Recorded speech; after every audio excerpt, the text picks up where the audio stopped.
Good morning.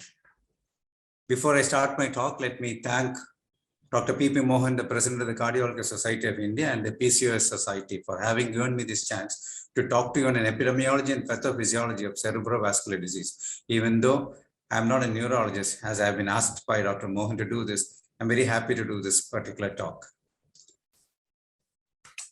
Strokes account for about 10% of all-cause mortality. If you look at the mortality, coronary heart disease, cancer, and stroke account for more than 1/3 of the leading causes of death. And stroke happens to be the most important cause of severe morbidity. The cerebrovascular disease can be basically divided into ischemic stroke, hemorrhagic stroke, and cerebrovascular anomalies like intracranial aneurysms and arteriovenous malformations. If you look at the incidence and mortality of ischemic versus hemorrhagic stroke, majority of the strokes happen to be ischemic strokes with about 88%, and hemorrhagic strokes only 12%. But if you look at the mortality, it is quite different. Hemorrhagic stroke has a mortality of 36 to 37%, and ischemic stroke or thrombotic stroke has a mortality of only 8 to 12%. If you look at the stroke epidemiology in India, the estimated adjusted prevalence rate of stroke in the rural population is 84 to 262 per lakh population and 334 to 424 per lakh in the urban areas. The incidence rate is about 119 to 145 per 100,000 patients or 1 lakh patients based on the recent population-based studies. Which are the areas in India which have the strokes are most common? West Bengal, Orissa, and the Northeast are the states in India which are the maximum number of strokes. And if you look at the stroke rate in India, incidence of stroke rate in India compared to the West, we have 145 to 154 per lakh individuals a year, whereas USA has only 107, Australia has 99, and Europe has only 61 to 111. 10% of strokes are fatal. 35% of patients will die within the first year, and 30% will experience a new and often more serious stroke in the next 5 years. 30% of survivors become handicapped or develop vascular dementia. And this is one of the reasons why we say that stroke is the most important cause of morbidity in the human being. After a stroke, there is a 2 to 3 times risk for a myocardial infarction because there is a same atherosclerotic pathology that happens in the different vascular beds. In 10% of patients with myocardial infarction, stroke will occur within the next 5 years. Every 3 minutes, somebody dies of a stroke. Stroke increases with age. And what is very worrying for us in the Indian population is that 12% of strokes occur in the population less than 40 years. This is a data published by Shah and Mathur in 2006. For each decade after 55, the risk of stroke doubles. And 72% of all strokes occur in people over the age of 65. The main risk factors of stroke are hypertension, obesity, hyperglycemia, hyperlipidemia, and renal dysfunction. And also 47% could be attributed to behavioral risk factors like smoking, sedentary lifestyle, and unhealthy diet. Globally, it has been estimated that 30% of the risk of stroke is attributable to air pollution. The non-modifiable risk factors, as we know, as for cerebral cardiovascular disease, the non-modifiable risk factors are age, gender, and a family history of stroke and previous history of stroke or myocardial infarction. The major modifiable risk factors are hypertension, which is the most potent risk factor, diabetes, dyslipidemia, smoking, and the risk of embolic episodes like atrial fibrillation. Obesity, high fat and sodium diet, insulin resistance, decreased physical activity, increased alcohol consumption, previous heart disease, patent foramen ovale, which causes paradoxical embolism, connective tissue disorders, migraine, hypothyroidism, sleep apnea, and drug use or other miscellaneous causes. What is interesting for the PCOS group is that obesity and insulin resistance, which are part and parcel of PCOS, are considered to be major risk factors for stroke. The causes of ischemic stroke can be basically intracranial or carotid atherosclerosis or due to embolism. 30% of strokes remain unexplained despite extensive evaluation. What are the most common cardiac causes of stroke?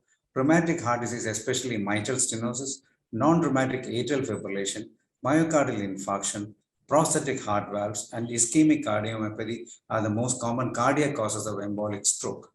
There have been certain changes in the trends in ischemic stroke subtypes between 1993 and 2015.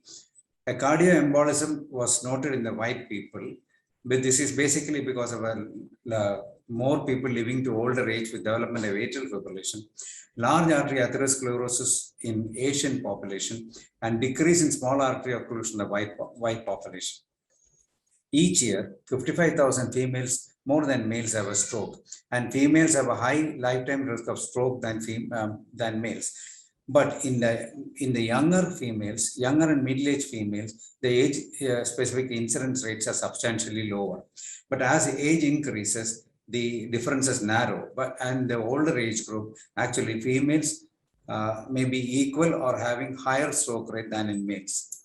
Diabetes increases the ischemic stroke risk in all ages, but this risk is more prominent before 65 years of age.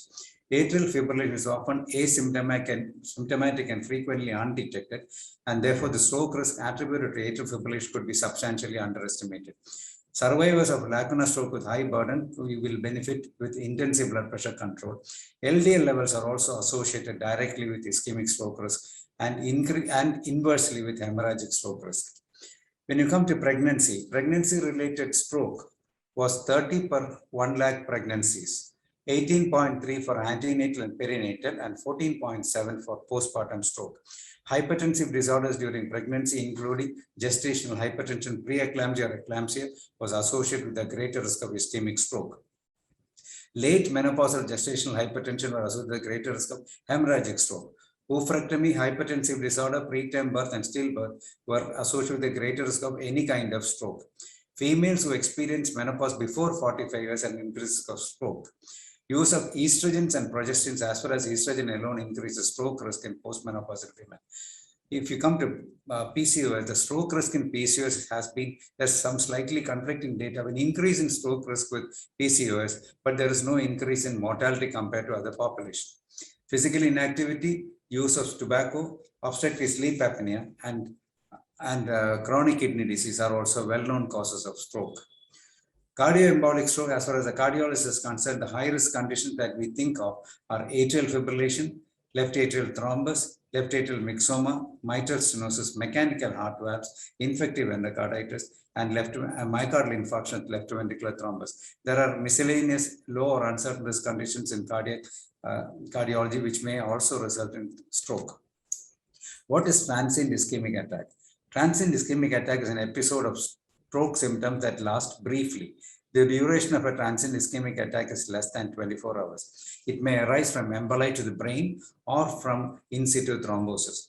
Amaurosis fugax is a well-known condition which is described as a transient monoocular blindness which occurs from emboli to the central retinal artery of the eye. The pathophysiology of cerebrovascular disease. Now, basically, the pathophysiology can be divided into arterial cerebrovascular accidents or venous cerebrovascular accidents. The venous cerebrovascular accidents are basically due to cortical venous thrombosis. The arterial CVA, as I mentioned earlier, could be divided into ischemic CVA and hemorrhagic CVA.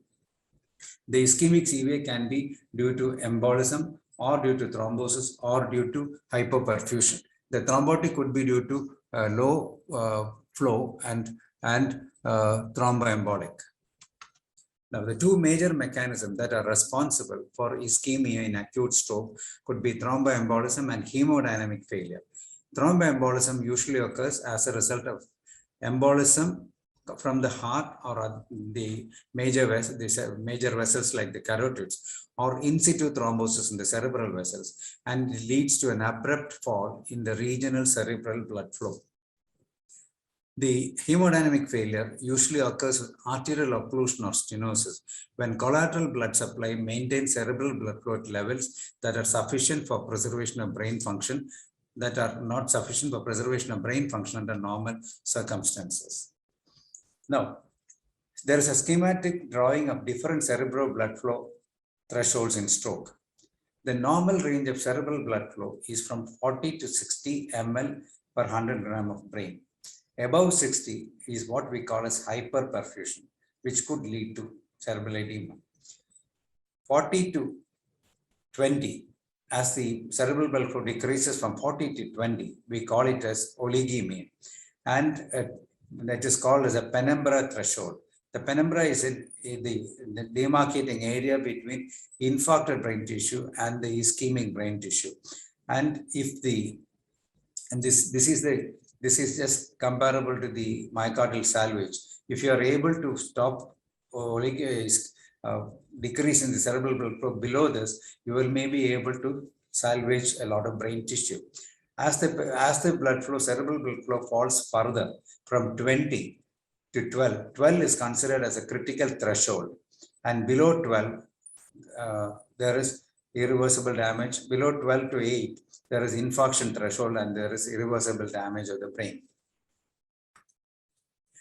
Similarly, there are biochemical changes that happen. There is decrease in protein synthesis, HAP72 expression, glucose utilization, lactic acidosis, ATP depletion, which all leads to anoxic depolarization and infarct. Now, this is now an era of COVID-19, and what is the relevance of COVID in cerebrovascular disease? Acute ischemic stroke was infrequent in patients with COVID-19, and it usually occurs in the presence of other cardiovascular risk factors.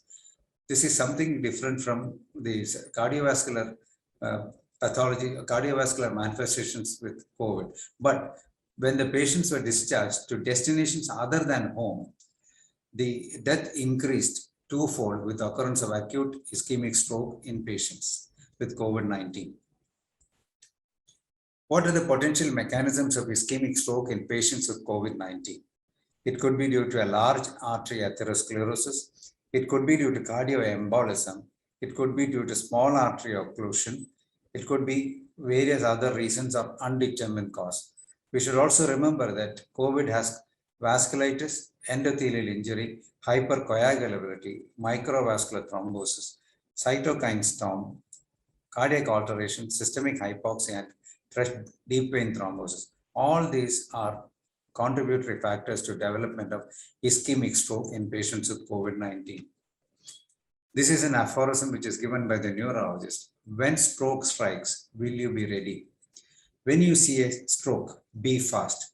This means that B is balance lost, E is eye slur, F is face drooping, arm weakness, S is speech difficulty. If you find any of this, it is time to call the emergency 911 or your emergency number. Because unless you act fast, if you waste time, there will be irreversible brain damage and the patient may end up being a hemiplegic. Now the treatment modalities have increased so much that if you reach the hospital fast, you can reduce the complications of stroke to a great degree. Thank you.